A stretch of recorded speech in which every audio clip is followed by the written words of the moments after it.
के पास पहली बातों में कैरियोटिक का मतलब होना चाहिए बच्चे, कैरियोटिक वर्ड आया है कैरियोन से, और कैरियोन का मतलब होता है न्यूक्लियस।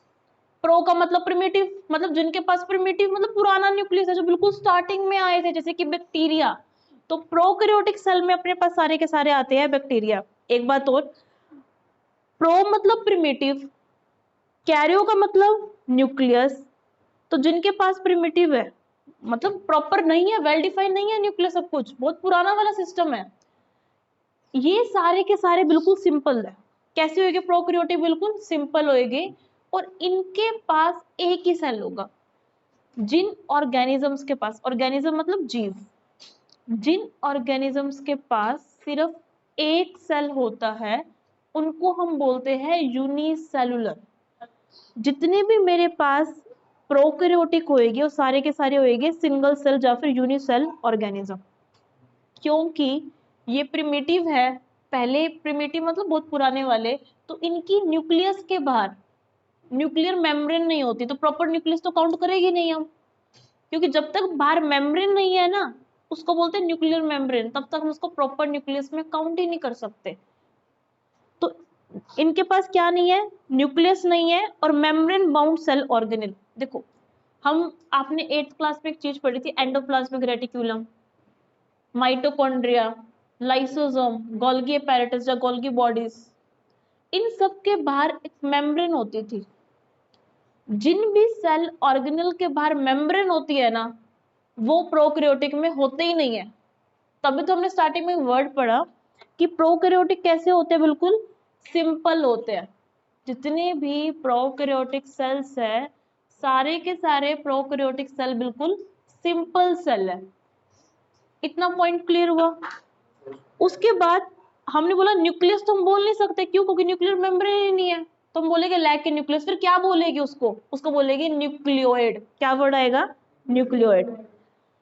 नॉर्मली अगर मैं हमारी बात करूं, हम एनिमल सेल है, जितने भी एनिमल है, जितने भी प्लांट है, सारे के सारे यूकैरियोटिक होते हैं। सारे प्लांट, सारे एनिमल, सारे के सारे यूकैरियोटिक होते हैं। और हम सबका डीएनए कहाँ प्रेजेंट होता है? न्यूक्लियस में प्रेजेंट होता है। तो इनका डीएनए कहाँ प्रेजेंट होगा? न्यूक्लियोइड में। तो इनके न्यूक्लियोइड में क्या होगा? डीएनए। अब ये डीएनए है क्या? डीएनए होता है डीऑक्सीराइबो न्यूक्लिक एसिड। एक बार डीएनए की फुल फॉर्म साथ साथ लिखेंगे सारे, D oxy ribo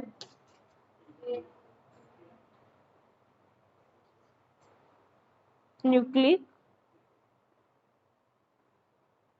acid.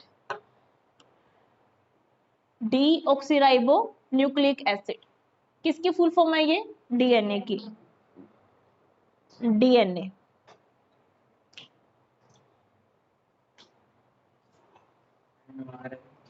Ribo nucleic acid. Deoxy cut कर देंगे, जब आरएनए की बात कर रहे हैं ना, तो ये डीऑक्सी मत लिखना, छोड़ देना इसको, डीऑक्सी को। फुल फॉर्म अच्छे से करनी है, 1 मार्क क्वेश्चन में ही तो आना है। अब हमने जब सी बात है ये कि प्रोकैरियोटिक के पास लेस पार्ट है, ये स्टेटमेंट ट्रू है फॉल्स है? बिल्कुल ट्रू है। आपके स्टेटमेंट टाइप क्वेश्चन भी आएगी स्कूल एग्जाम्स में, असर्शन रीजन भी आएगी। पता है आपको ये बात? 9th में लेवल हमारा बहुत अच्छा हो जाता है, 8 तक बिल्कुल नॉर्मल साइंस होती है। एक चीज देखो, अपना ये पॉइंट था कि प्रोकैरियोटिक सेल के पास लेस पार्ट होते हैं। बिल्कुल सही बात है, प्रोकैरियोटिक सिंपल है ना, प्रिमिटिव सेल है, बिल्कुल सिंपल है। जैसे कि यूनिसेलुलर तो है ही सही। एक बार आपने स्ट्रक्चर देखो, बिल्कुल स्टार्टिंग में मुझे यूकैरियोटिक के अंदर माइटोकॉन्ड्रिया दिखाई दे रहा है, गोल्गी एपैरेटस दिखाई दे रहा है, इतना कुछ दिखाई दे रहा है, एंडोप्लाज्मिक रेटिक्यूलम। प्रोकैरियोटिक में कुछ भी नहीं है, दिख रहा है कुछ भी? नथिंग एल्स, कोई सेल ऑर्गेनेल है ही नहीं। कौन सा cell organelle? Membrane bound cell organelle. फिर मैंने आपको एक चीज बोली थी कि जो राइबोसोम होते हैं वो नॉन मेम्ब्रेन बाउंड होते हैं, तो राइबोसोम प्रोकैरियोट में होगी? यस।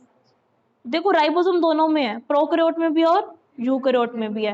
ये क्वेश्चन ओलंपियाड का हुआ क्वेश्चन है, एंड आई वांट कि आपके क्लास से नेशनल साइंस ओलंपियाड में बहुत बच्चे सिलेक्ट हो, इंटरनेशनल रैंक लेके आए। राइबोसोम दोनों में प्रेजेंट है, प्रोकैरियोटिक सेल में भी और यूकैरियोटिक सेल में भी। आप ध्यान से देखो, दोनों में कॉमन दिखा रखा है अपने को। लेकिन एंडोप्लाज्मिक रेटिकुलम देखो सिर्फ यूकैरियोटिक में है, माइटोकॉन्ड्रिया सिर्फ यूकैरियोटिक में है।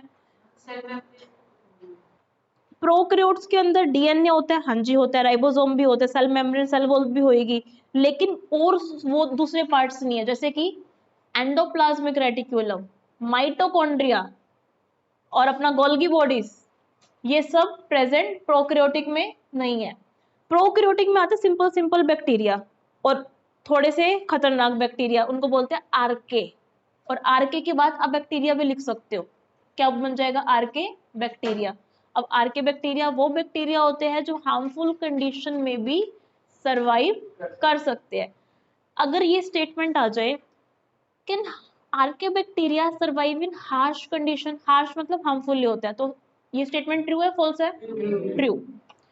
अब मैं जब यूकैरियोटिक की बात करेंगे तो यूकैरियोटिक आते हैं कॉम्प्लेक्स और मल्टीसेलुलर। कॉम्प्लेक्स, एक बार आप सिर्फ इसकी सुंदर सी शक्ल देखो, दिख रही है ना कॉम्प्लेक्स की शक्ल, सुंदर सी। इनके पास न्यूक्लियस होगा और मेम्ब्रेन बाउंड सेल ऑर्गेनेल भी होएंगे।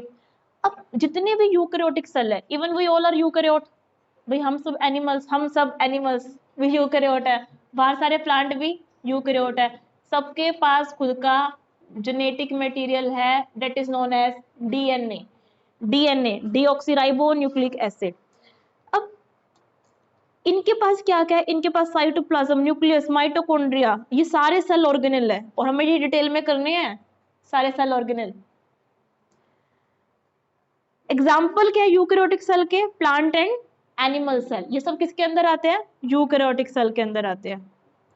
जितने भी प्लांट सेल है, जितने भी वैरायटी के प्लांट है, एक नॉर्मल छोटा सा प्लांट और बड़े से बड़ा एक ट्री, सारे यूकैरियोटिक है। और एनिमल्स में भी एक नॉर्मल फ्लाई, बटरफ्लाई से लेके एलिफेंट तक, सारे के सारे कौन है, यूकैरियोटिक ऑर्गेनिज्म है।